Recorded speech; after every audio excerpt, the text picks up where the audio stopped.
రాత్రి నిద్రపోయే టైం పక్కన పెడితే మీరిద్దరూ డే టైంలో ఎన్ని గంటలు కలిసి ఉంటారు? ఇంట్లో 4 గంటలు ఉంటాం. రోహిణి పార్లర్ కి వెళ్ళినా ఫోన్ చేసి ఫర్నిచర్ షాప్ కి పిలిపిస్తాను. ఒక 5 గంటలు అక్కడ కలిసి ఉంటాం. అంటే మొత్తం 9 అవర్స్. విన్నావా విన్నావా వినపడిందా? ఎరా బయటికి వెళ్తే పార్లర్ అమ్మకి ఫోన్ చేసి పిలిపించుకుంటావా? అవును, అది ప్రేమతో పిలిపించుకుంటున్నట్టు లేదు, షాప్ లో పని చేయించడానికి పిలిచినట్టుంది. నీకెందుకురా? నిన్నెవరైనా అడిగారా? నీతో ఏదైనా పని చేయించారా? నీ షాప్ లో నిన్ను నిద్రపుచ్చి పని చేయడానికి నేనేమన్నా పార్లర్ అమ్మనేంట్రా? మీరు ఆపండి.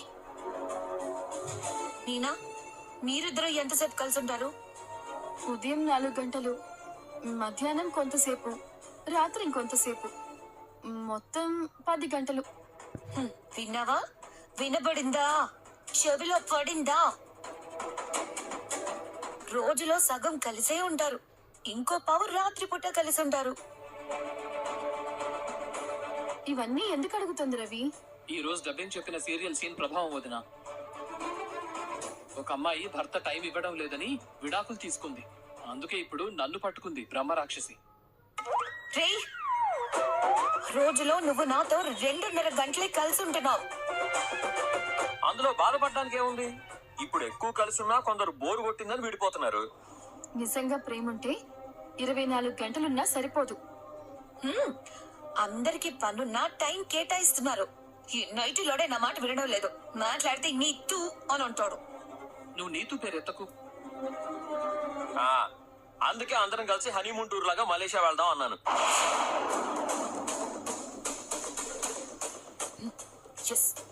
కరెక్ట్, మనం కూడా వెళ్దాం. నాకు కుదరదు, నువ్వు వెళ్ళు. హనీమూన్ కి వైఫ్ ని ఒక్కదాన్ని పంపించే వెర్రోడు ఈ లోకంలో నువ్వు తప్ప ఎవడు ఉండడు. కాబట్టి మలేషియా ఫుడ్ రెసిపీ నేర్చుకుంటానని చెప్పి లీవ్ పెట్టిరా. అందరం కలిసే వెళ్దాం.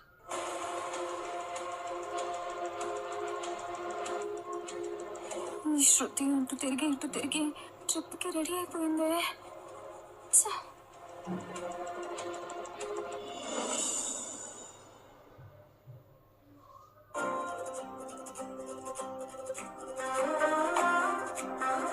ఏమండి,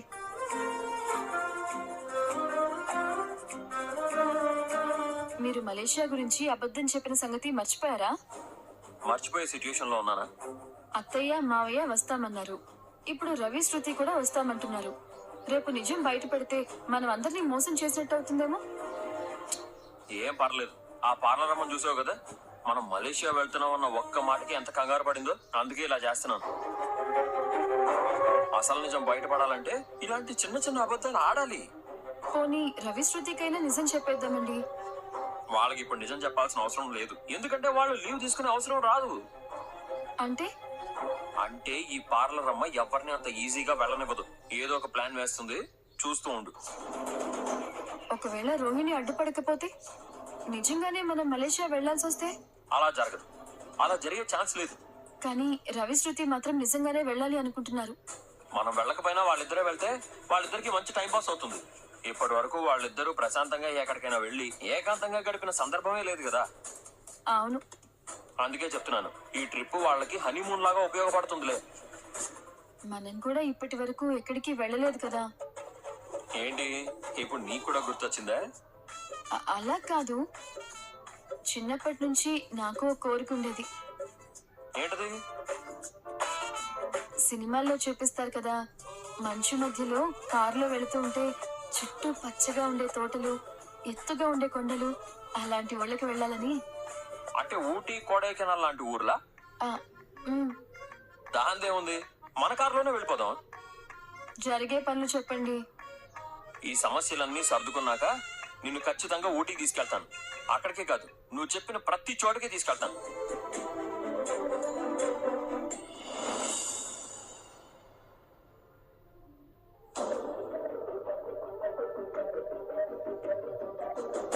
అయితే ఇంకేంటి, మీ పిన్నితో మాట్లాడు, అన్ని ఏర్పాట్లు చేసే మలేషియా ట్రిప్ ఫ్యామిలీ ప్యాక్. ఏ ఎగతాళి చేయకే. ఎగతాళి కాదు, రియాలిటీ. వాళ్ళందరూ మలేషియా వెళ్ళాక, అక్కడ వాళ్ళకి నిజం తెలిసిపోయాక ఇక్కడ నువ్వు నడి రోడ్డు మీద నిలబడాల్సి వస్తుంది. అనవసరంగా నన్ను భయపెట్టకే. మరిలా ఎన్ని రోజులు మేనేజ్ చేస్తావు? ఇప్పుడు వాళ్ళు మలేషియా వెళ్దాం అంటున్నారు, నువ్వేం చేస్తావు? వాళ్ళు వెళ్ళకూడదని చాలా ప్రయత్నిస్తున్నాను, కానీ ఏవీ కుదరట్లేదు. ఖచ్చితంగా వెళ్లేలాగే ఉన్నారు. ఇప్పుడు రవి, శృతి కూడా రెడీ అయిపోయారు. అంటే ఇక నీ కథ క్లైమాక్స్ కి వచ్చినట్టే. ఏదో ఒకటి ఆలోచించాలే. ముందు చెప్పాను కదా, మలేషియా, సింగపూర్ అని నోటుకొచ్చిన ఊరి పేర్లు చెప్పొద్దని. ఇప్పుడు అవే నీ మెడకి సమస్యలే చుట్టుకున్నాయి. మా నాన్న జైల్లో ఉన్నాడని చెప్తే కొన్ని రోజులు మేనేజ్ చేయొచ్చు అని అనుకున్నాను, కానీ పెద్ద సమస్య అయిపోయింది. ఇప్పుడు నేనే జైలుకి వెళ్ళి కూర్చునే పరిస్థితి వచ్చింది. నీ లైఫ్ చూస్తుంటే క్రైమ్ థ్రిల్లర్ సీరియల్ కన్నా టెన్షన్ గా ఉంది. జోక్స్ చేయకు విద్య, ఎలాగైనా ఈ ప్రాబ్లమ్ ని సాల్వ్ చేయాలి. ఇలాంటి సమస్యలు వచ్చినప్పుడు తెలివైన వాళ్ళు ఏం చేస్తారో తెలుసా? ఏం చేస్తారు? వెంటనే వెళ్ళి కాళ్ళ మీద పడిపోతారు. నిజం చెప్పేసి మమ్మల్ని క్షమించండి అని చెప్తారు. నేను ఈ అబద్ధం చెప్పింది మనోజ్ కోసం, తనతో ఉండడానికే. నేను తన్ని చాలా ప్రేమిస్తున్నాను. ప్రేమలో 2 రకాలు ఉంటాయి. ఒకటి నిజాయితీగా ప్రేమించడం, రెండోది ప్రేమని కాపాడుకోవడం కోసం అబద్ధాలు చెప్పడం. నువ్వు రెండో రకం. నేను మనోజ్ని నిజంగానే ప్రేమిస్తున్నాను. నా ప్రేమలో నిజాయితీ ఉంది. ఆ నిజాయితీ అంతా అబద్ధాల వెనుక దాక్కునుందంతే. సర్లే, ఇంతకీ కల్పన విషయంలో నిన్ను మీ అత్తయ్య కొట్టింది కదా? అవును, ఆ రోజు మిస్ అయింది, కానీ దెబ్బ మాత్రం మర్చిపోలేను. ఒకరోజు ఆవిడ సంగతి చూస్తాను. ముందు నీ సంగతి చూసుకో, తర్వాత విలన్ అవుదు. ఆగు, ఈ సమస్యకు ఒక ఐడియా వచ్చింది. ఏంటది? నువ్వు మాణిక్యాన్ని పిలు. అతనెందుకే ఇప్పుడు? పాపం మన పాపాలకి అతన్ని బలిపశం చేయడం ఎందుకు? నేను చెప్తాను, నువ్వు ముందు పిలు.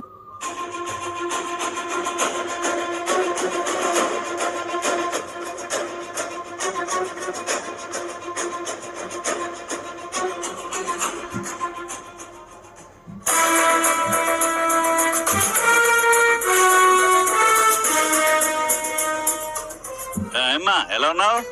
మేము ఎలా ఉండాలో మీ చేతుల్లోనే ఉంది. రండి లోపలికి.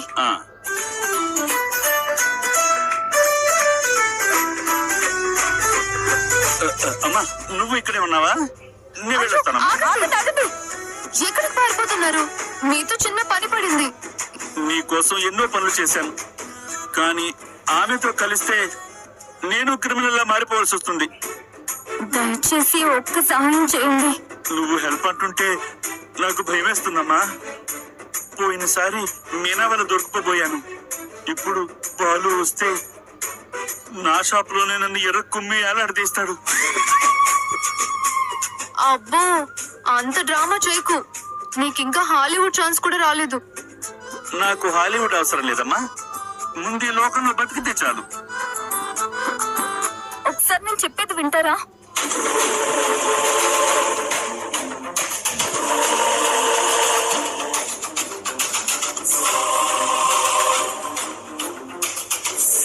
నా వల్ల కాదు, నేను చేయలేను. ఒక్కసారికి హెల్ప్ చేయండి, నేను చాలా కష్టాల్లో ఉన్నాను. నేను నీ కోసం చాలా చేశాను. రాజమౌళి, మహేష్ బాబు సినిమాలో ఛాన్స్ ఇప్పిస్తానన్నావు. ఇంతవరకు జూనియర్ ఆర్టిస్ట్ క్యారెక్టర్ కూడా రాలే. సరే, నెక్స్ట్ చూద్దాంలే. ప్రతిసారి ఇదే డైలాగు. మీరు సహాయం చేయకపోతే నా జీవితం అయిపోతుంది. ఇక నేను బతకడం కూడా వేస్ట్. అమ్మా, నాకు కూడా ఒక కుటుంబం ఉంది, నాకు కూడా భయం వేస్తుంది. నేను నా భర్తతో ఉండాలని ఆలోచిస్తున్నాను. ఒక్కసారికి రండి ప్లీజ్, నాకు దండం పెడతాను.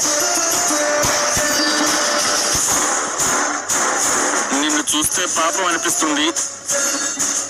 సరే, ఇదే చివరిసారి. ఇక తర్వాత నుంచి నాకే పనులు చెప్పద్దు. Thank you. నేను చెప్పినట్టు మాట్లాడితే చాలు, ఈ కథ ఇక్కడితో ముగిసిపోతుంది. మీరు ప్రతిసారి ఇదే అంటున్నారు. సరే, ముందు ఈ ఎపిసోడ్ ముగిద్దాం. సరే.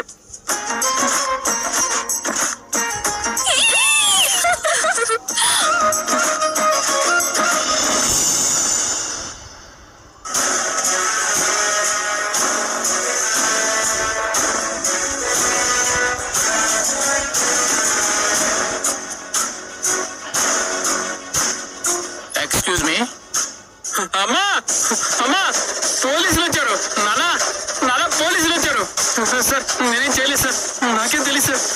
అమ్మా అమ్మా నేనేం చేయలేదమ్మా. రేయ్ నోర్మీరా, పోలీసులు ఇంటికి వచ్చారంటే అది బాలు కోసం అయి ఉంటుంది. కాదు, నీ మీద నేనే కంప్లైంట్ చేశాను. నీ నోరు అదుపులో పెట్టుకోవడం లేదు కదా. నన్ను మాట్లాడిస్తారా? మాట్లాడండి సార్. సత్యం అంటే ఎవరు? మా నాన్నే. ఎందుకు? హ, మీరేం చేశారండి? పోలీసులు వచ్చారంటే నేరం చేసినట్టేనా? సార్, సత్యం నేనే. చెప్పండి. మీరందరూ పాస్పోర్ట్ కోసం అప్లై చేశారా?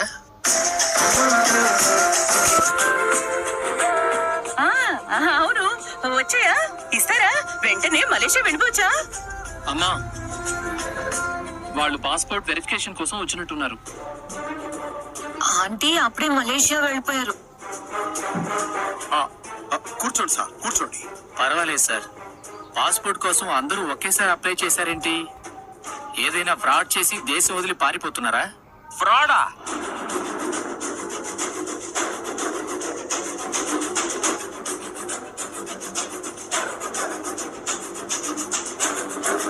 ఫ్రాడ్ పనులేవి మా ఇంట పట్టలేదు.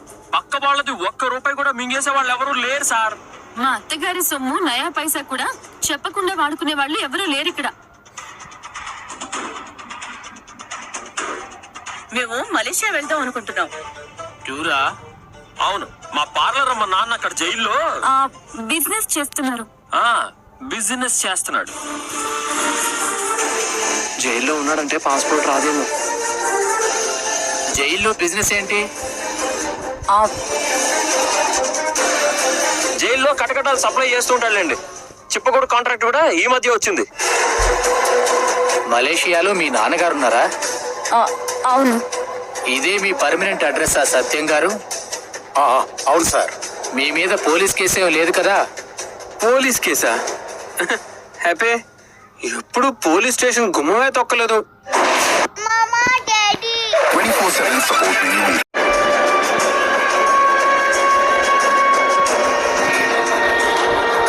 మా పోలీస్ స్టేషన్ కి గుమ్మాలేం లేవు.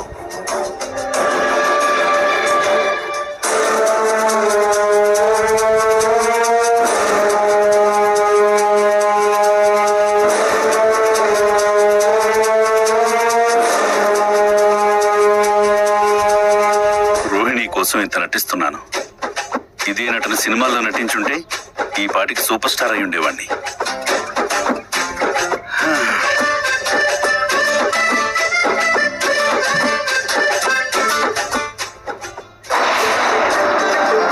పోలీసుల కుప్ప తీసి రోహిణి ఫ్రాడ్ అని తెలిసిపోయి ఉంటుందా?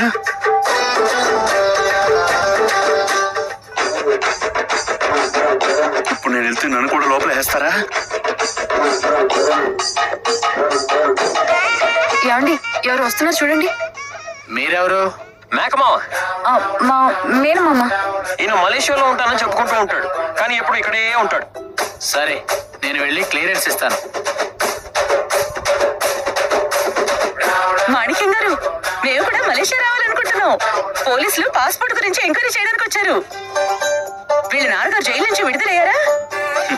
ఈ లోకం నుంచే విడుదలయ్యారు.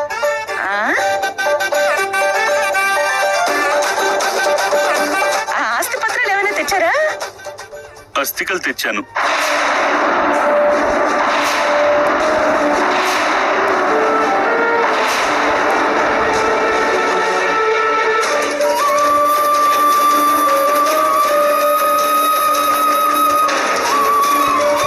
ఎవరిది? అమ్మ రోహిణి, చెట్టంత మనిషిని ఈ చిన్నపాటి కొండలో తీసుకొచ్చానమ్మా. విధి వక్రీకరించింది, కాలం కాలనాగై కాటేసింది, తాడే పామై కరిచింది. మీ నాన్నని జైల్లో అతి క్రూరంగా కిరాతకంగా కక్ష కట్టి చంపేశారమ్మా.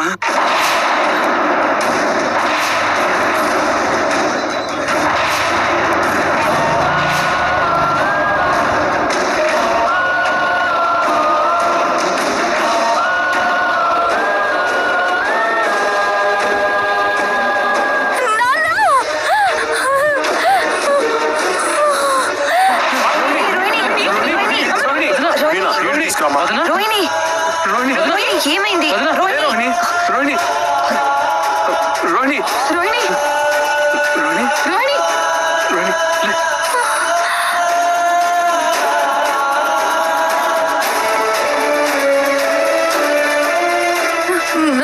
నాకేమైంది? మీ నాన్న ఈ లోకంలోనే లేరంట. అదిగో ఆ కొండలో ఉన్నారంట. అవును రోహిణి, దేవుడు నీకు అన్ని విధాలు అన్యాయం చేశాడు. రోహిణి నాన్న, ఊరుకో రోహిణి. అయ్యో నాన్న, నన్ను అనాథం చేసిపోయావా నాన్న? అలా ఎలా జరిగింది? జైల్లో చంపేశారు. జైల్లో ఎలా చనిపోతారు? శత్రువులు కూడా జైల్లోనే ఉన్నారు. అంటే ప్రపంచం అంతా ఆయనకి శత్రువులేనా? ఊరుకో రోహిణి, ఏడవకు. ఏడుపు కాక నాకింకేం మిగిలింది మనోజ్? మర్డర్ అనే విషయాన్ని బయటికి రాకుండా చేసి హార్ట్ అటాక్ అని రాసి నన్ను పిలిపించి అస్థికల చేతిలో పెట్టి పంపించారు. నాన్న, నాన్న ఎంత పని జరిగింది నాన్న. ఆఖరి చూపు కూడా దక్కకుండా చేసిపోయావా నాన్న? ఊరుకో రోహిణి. ఆస్తి లెక్కలు తేల్చకుండానే పోయాడా? ఇంక మేము కోట్లు మనోజ్కి రాసి ఇచ్చిపోతాడేమోనని ఆశతో ఎదురు చూస్తున్నావు. నువ్వు మనోజ్ వెళ్ళాలేమో. నేను మీరు కూడా వెళ్ళాలండి. వాళ్ళ పార్ట్నర్లతో మాట్లాడి రోహిణి వారసురాలు కాబట్టి ఆస్తులు రాయించుకొని తీసుకురావాలి. ఆస్తి తగ్గలేదు నీ వల్లే కదా. నేను నన్ను చంపేశాను. ఇప్పుడు మళ్ళీ మొదలు పెట్టాం. ఆపండి.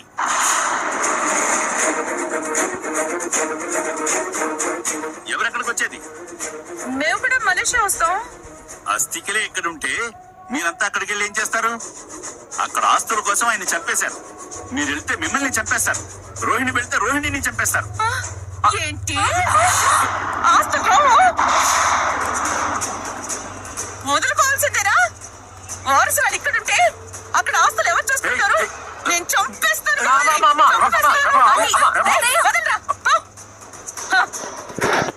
చెప్పు, ఆస్తులు వస్తాయా రావా? వస్తాయి. కోర్టులో కేసు వేశాం, అది గెలిస్తే వస్తాయి.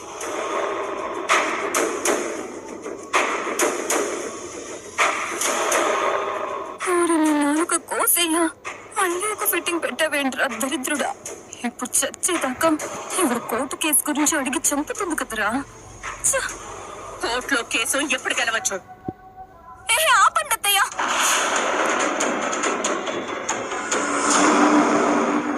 మీదొక గోల. అవతల మా నాన్న చచ్చిపోయి నేను ఏడుస్తూ ఉంటే మీరు ఆస్తులు అంటారేంటి?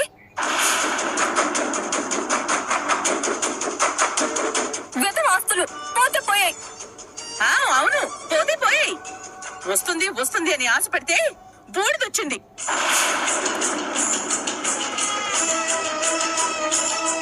అది నువ్వు మీ ఆయన రాసుకుని పూసుకుని సన్యాసంలో కలిసిపో. ఊరుకో రోహిణి, నీకు నేను ఉన్నాను కదా, ఏడవకు. నేను ఇంకా నాన్న అని ఎవరిని పిలవాలి? బతుకున్నప్పుడు మాత్రం తెగ పిలిచావా? బాధపడతామా? మనోజ్ని నాన్న అనుకో. ఖచ్చిత వరుసలు మారిపోతాయి. అసలైన ఈ బుడిద ఇక్కడికి ఎందుకు తెచ్చుకొచ్చావు? ఈ అస్థికలు గోదావరిలో కలపాలి. ఇదైన చివరి కోరిక. చంపే ముందు వాళ్ళని ఆపి చివరి కోరిక చెప్పి చచ్చాడా?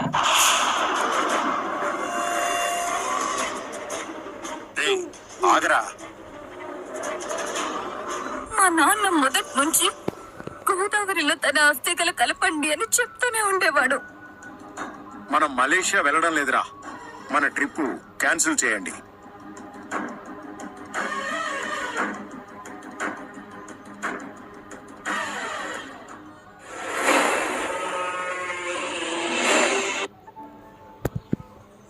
నేను బాగా చూసుకోండి. ఇక నా పాత్ర ముగిసిపోయింది. వస్తాను.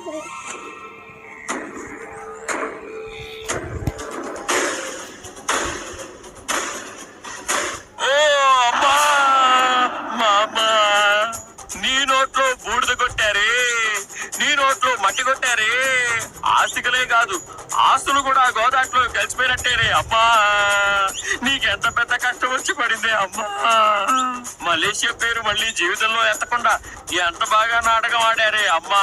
అదే దేవుడు ఆడిన నాటకంలో 2 పాత్రలకి దండలు పడ్డాయే అమ్మా. గోవిందా గోవిందా.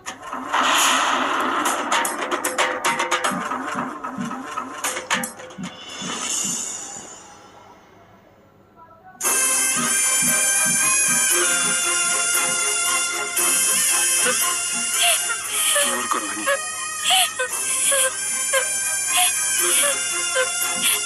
ఇలా జరుగుతుందని అస్సలు ఊహించలేదు రోహిణి. మీ నాన్న జైలు నుంచి బయటకు వస్తానని నువ్వెంత ఎదురు చూసావో నాకు తెలుసు. రోహిణి, ఊరుకో రోహిణి. నేను కూడా ఇలా అవుతుందని అనుకోలేదు మనోజ్. ఆయన బయటకు వచ్చాక చూడాలని నువ్వెంత ఎక్సైటెడ్ గా ఉన్నావు, కానీ చనిపోయాక కూడా చూడలేకపోయావు.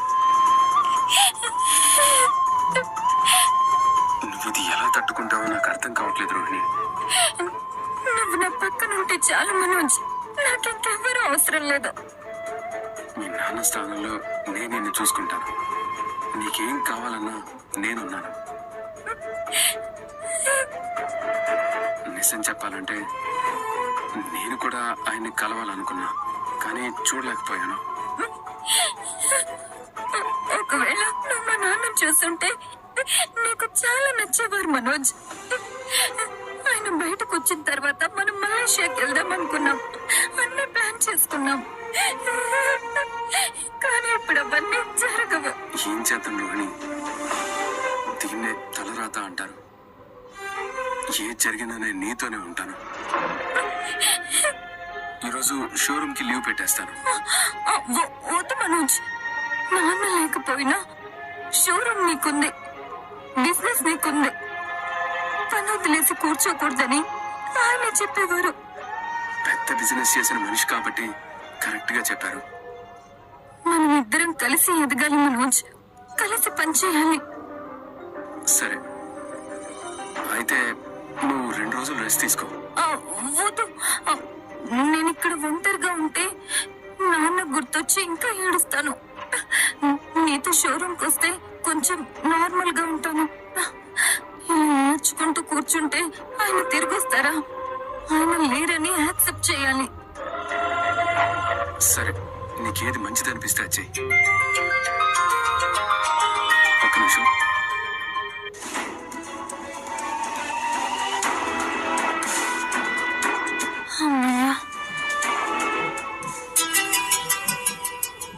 హలో, చెప్పు విద్య.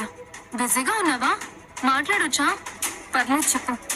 మటన్ షాప్ మారికేం వచ్చాడా? ఏమైంది అక్కడ? వచ్చాడు, చెయ్యాల్సిన దానికన్నా ఎక్కువ యాక్టింగే చేశాడు. ఆస్తి మొత్తం పోయిందని చెప్పమంటే కోర్టు కేసుల్లో ఉందని చెప్పి ఫుల్ డ్రామా చేశాడు. మీ టీం అంతా అవార్డ్ యాక్టర్స్ లా తయారయ్యారే. సర్లే, ఇంట్లో వాళ్ళు నమ్మారా? అందరూ నమ్మేశారు. మలేషియా ప్లాన్ కూడా క్యాన్సిల్ చేసేశారు. ఇప్పటికి సమస్య లేదు. చాలా తెలివిగా ఆడుతున్నావే. లేని నాన్నని క్రియేట్ చేసి ముందు జైలుకి పంపించావు, ఇప్పుడు చంపేశావు. నిజమే కదా, నీ కథలు రోజు రోజుకి డేంజరస్ అవుతున్నాయి. ఇకపై నాన్న గురించి ఎవ్వరూ మాట్లాడకుండా ఉండాలి, అదే నాకు ముఖ్యం. సరే, నాన్న సంగతి వదిలేస్తారు, కానీ ఆస్తుల విషయం అడుగుతారు కదా. అది కోర్టు కేసులో ఉందని చెప్పాను కదా, తర్వాత చూసుకున్నాం. ఆస్తి కేసులంటే సంవత్సరాలు పడతాయి. అంటే నీ అబద్ధాలకు కూడా లాంగ్ లైఫ్ ఉంటుందన్నమాట. ఏం చేస్తాను, మా అత్తయ్య మళ్ళీ అడుగుతున్నారు.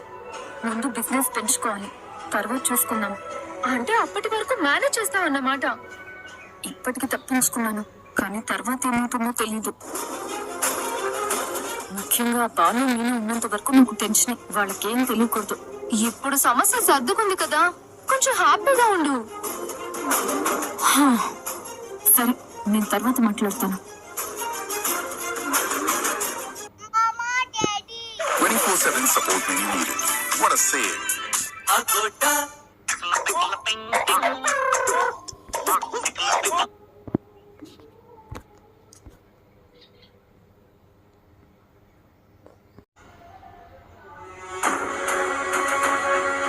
నాన్నని జైల్లో అతి క్రూరంగా కిరాతకంగా కక్ష కట్టి చంపేశారమ్మా.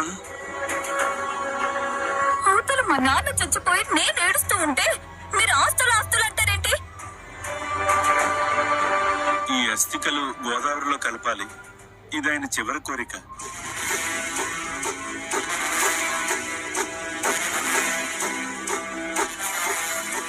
ఏమండి, ఏం ఆలోచిస్తున్నారు? అదే రోహిణి వాళ్ళ నాన్న గురించేనా? అవును, ఉన్నట్టుండి చచ్చాడేంటి? చంపేశారంటున్నారు కదా. మనిషిని చూపించకుండానే బూడిద చేసేసింది. విధి కదా. వీధి కాదు, పార్లర్ అమ్మే. అదేంటండి? నమ్మాలో వద్దో అర్థం కావడం లేదు. ఇందులో మనం అనుమానించడానికి ఏముంది? చాలా ఉంది. ఒకదానికొకటి బాణం వెనకాల బాణంలా దూసుకొస్తున్నాయి. అంటే ఏమనుకుంటున్నారు మీరు? జైల్లో చనిపోతే అంత సింపుల్ గా ఉండదు. రక్త సంబంధం ఉన్న వాళ్ళందరికీ సమాచారం ఇస్తారు. పార్లర్ అమ్మకి కనీసం ఫోన్ కూడా రాలేదు. ఆ మేక మామకి చెప్పిన వాళ్ళు కన్న కూతురికి చెప్పకుండా ఉంటారా? బయటికి తెలియకూడదనే దాచారు కదా. జైల్లో జరిగింది మామూలు చావు కాదు, హత్య.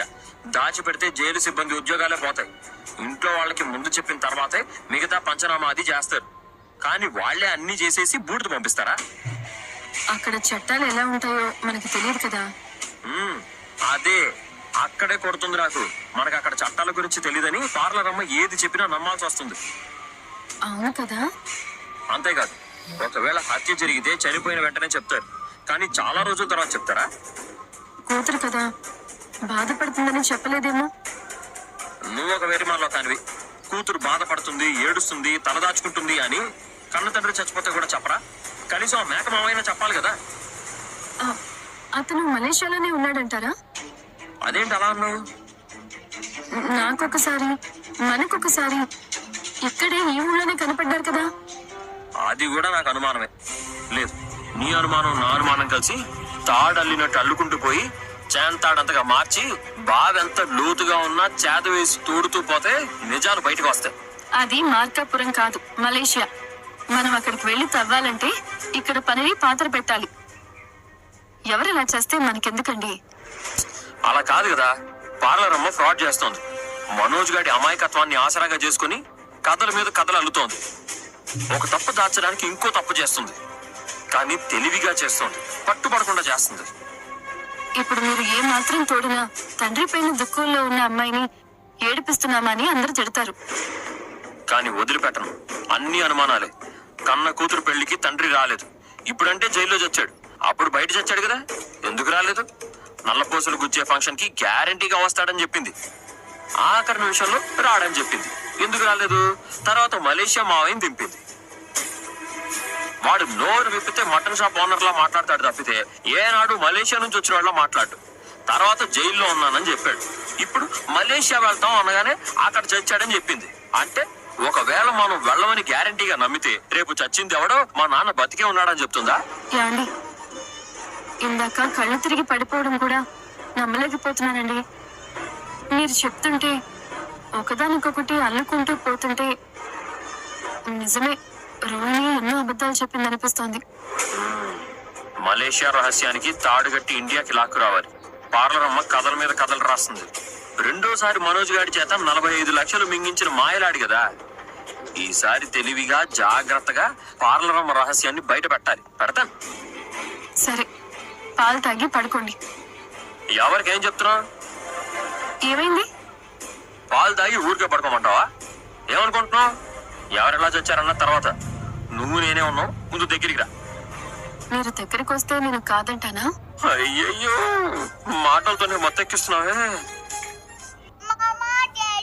24/7 support when you need it. What a save.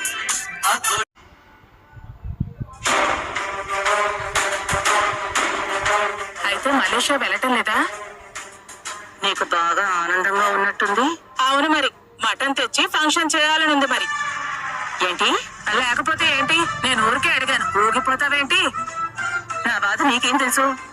Court ఆస్తి. ఆ ముసలాడు అర్థంతరంగా చచ్చాడు. బతుకున్నప్పుడే నా కొడుకు పేరు మీద రోహిణి పేరు మీద రాసుంటే ఏం పోయేది? అయితే అంత ఆస్తికి నీళ్లు వదులుకోవాల్సిందేనా? కోర్టులో కేసు నడుస్తోందంట. తీర్పు వచ్చాక రోహిణి పేరు మీదకి ఆస్తులన్నీ వస్తాయట. ఆహా, కోర్టులో కేసు నడుస్తోందా? ముందు నడుస్తుంది, మెల్లగా తర్వాత పాకుతుంది. నువ్వు ఆ ఆస్తులు చూడకుండానే పోతావు. నీ కొడుకు కోడలు ఆ ఆస్తులు అనుభవించకుండానే నీ వెనకాలే వచ్చేస్తారు. ఏం మాట్లాడుతున్నావు? కోర్టులో కేసు ఇక్కడ వేస్తే బాగుండు. మలేషియాలో కోర్టు చుట్టూ తిరిగేవాడు ఎవరు? మంచి లాయర్ని పెట్టేది ఎవరు? అవన్నీ జరిగే పనులు కాదు. కానీ నువ్వు మళ్ళీ రోహిణి ఆస్తి మీద ఆశ పెట్టుకోకు.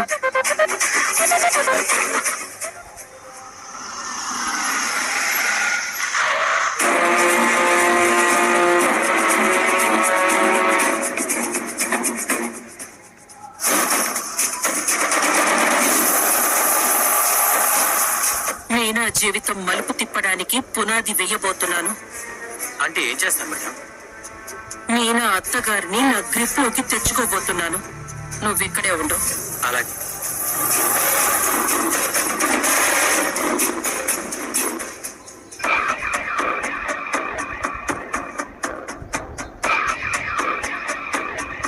మేడం, నేనే మేడంని. నేనే. మీకెవరు కావాలి? నాకు ప్రభావతి గారు కావాలి. నేనా? రండి, కూర్చోండి.